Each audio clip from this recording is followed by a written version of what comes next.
Nè chỉ còn ăn hộp chè thà về chế ôi cho bà bị ngang như bị chia rồi ọt xì bà nghe em một cơm nó mà bên cái đại cua tham chết cái gì cái cua tham chia rồi con chặt cũng là đã lo cái nào vừa bao ở mỏ đã lo cái nào ôn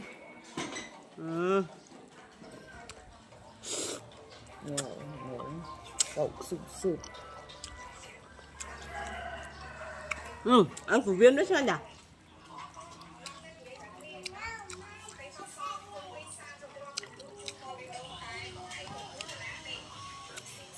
chúng ta đi cái lâu không ấy hả cái này mà còn nói là xì đầm cả lấu cái đi lâu là chia quán từ chia sáng thì ăn nâu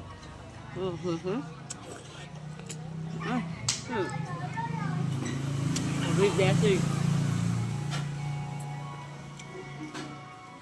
cái trang gì anh mơ được nóng từ xa với trái bạch trăm miền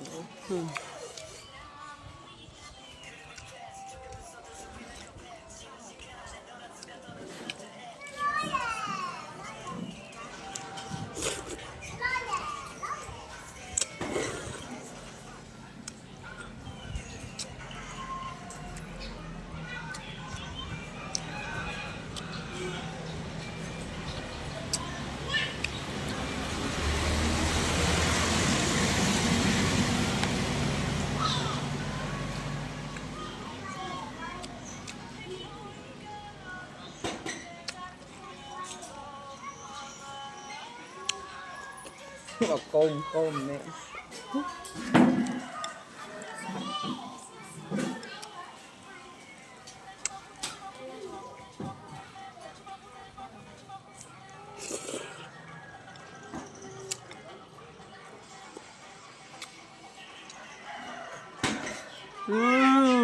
Thái Lào ơi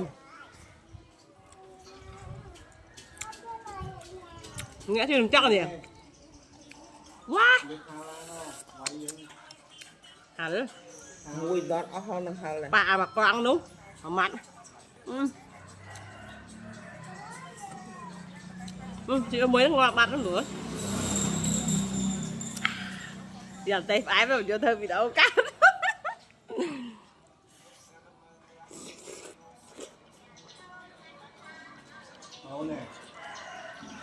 cái đôi kê ra lên thì mùi mặt hai dòng lắm mùi mặt ấy đi làm đông mình chọn chẳng là trang